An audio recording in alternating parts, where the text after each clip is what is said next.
Okay, this is from the official report, and here it says that Mr. Wagner became aware that his wife and the boat dinghy were both missing. Mr. Wagner immediately radioed for help and search was begun.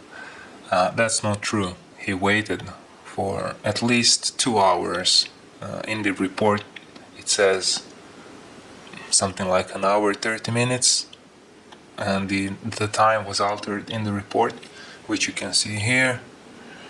So this was 22:45 probably, but it says 23:45, which is 11:45, and then the search was started 1:30 a.m.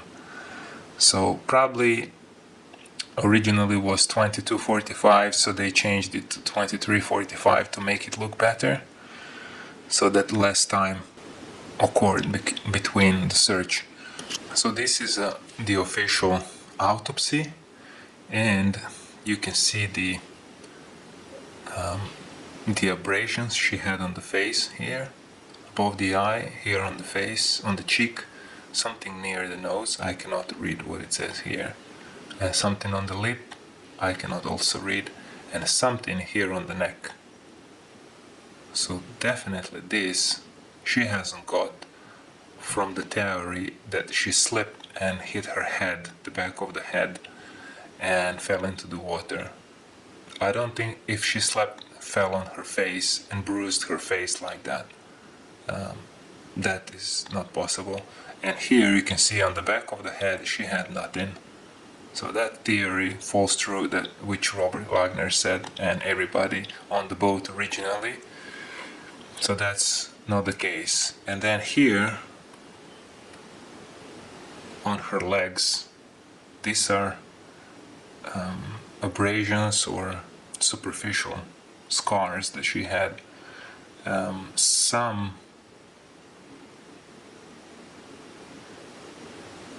are recent, and even here it says that some are old, like here, that's on the hand, that's what she had since childhood, but here recent, fresh and sharp scratches, fresh bruises.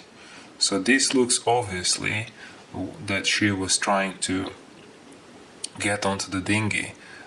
When you're down into the water, I know because I was born on the water, and I know I was trying many times to get on a rubber boat, and so when you are with one foot, if you are using your right arm and legs to get up, I usually start with the left foot to climb, and then with the right one I'm trying to get on top of the boat, of the rubber boat.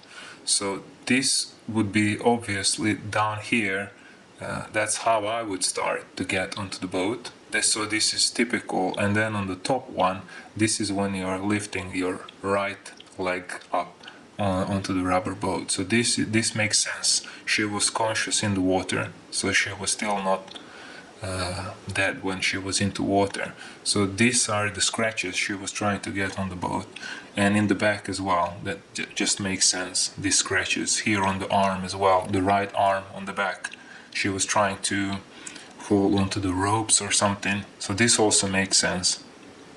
But these scars on the top of her head, this just makes no sense. This looks like she was maybe a little bit choked. I don't know what it says here, but this something here, I don't know what it says. It just makes no sense. I can try and zoom it in. I still cannot make out what that says. But on the face, yes, definitely she was pushed. She probably got these scratches in the fight with her husband. She probably fell on the floor or something. Maybe he got started choking her once, kind of grabbed her on, and she probably was able to get away from him. Maybe he pushed her and she got the scratches maybe on the wall of the boat. Maybe she fell down. The theory that makes sense is what the skipper says, that they were fighting, arguing. He was really mad at her, and because of the alcohol that fueled his rage and all the other stuff that happened before. He probably pushed her, she had enough. Maybe when he pushed her, she scratched her face. This makes sense here. Otherwise it doesn't at all. How are you going to scratch your face in the water? No, not possible. Only if it's shallow, so you scratch on the pebbles or on the rocks. But there was just the ocean, just the water. So that was only done on the boat. There's no other way. And this thing, whatever that is, just in the center. So this is when you grab somebody on the neck.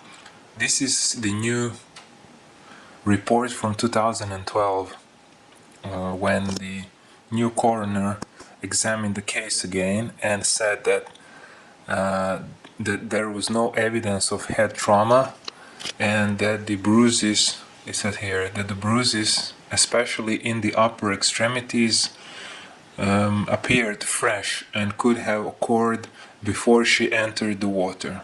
So that theory from Rober Wagner again falls into the water. Yeah, rhetorically.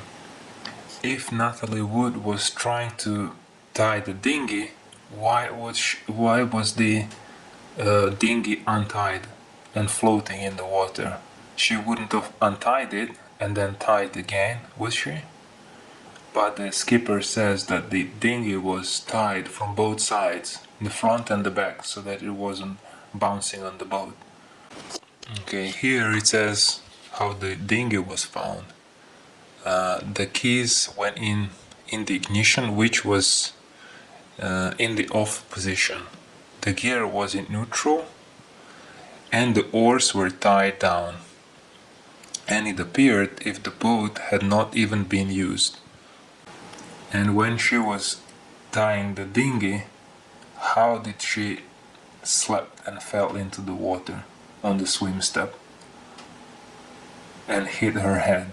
But there was no evidence in the autopsy that she hit the head at all. So that theory that Rober Wagner says doesn't make any sense and is not accurate whatsoever.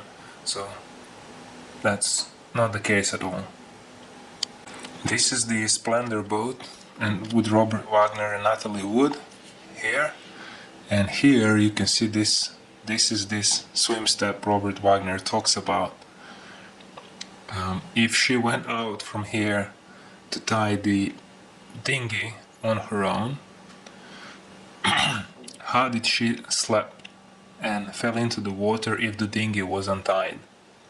So that makes no sense at all.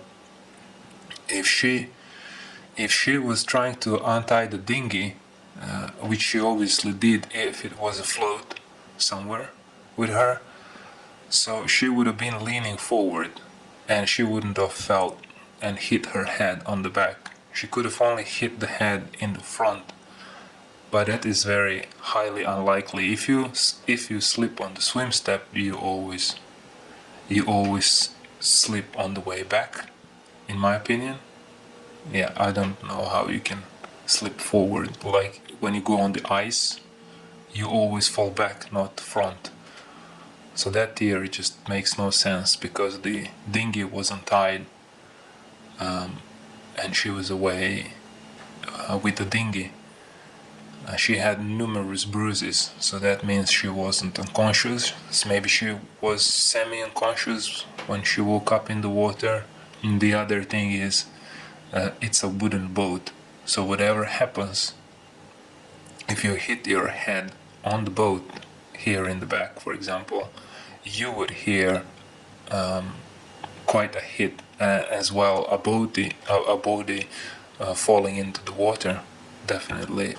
And one lady on the internet said that when Natalie went the first night away from Rober Wagner on shore, she wanted to get away from him, and she said usually this is what happened in family abuse. The lady always leaves first, and then she returns back and tries to make up, and this is usually what happens then.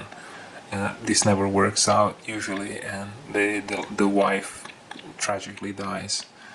The other thing I always noticed that Natalie was so affectionate of his then husband, Robert Wagner. Even you can see in this picture on the boat as well. She was really into him, and even if she knew he was an aggressive person, she was probably just attracted to him. It's just sad, She knew she was making a mistake, and she still hoped things were gonna be different. And this is what happens. Yeah, she made a bad decision. She returned back and lost her life.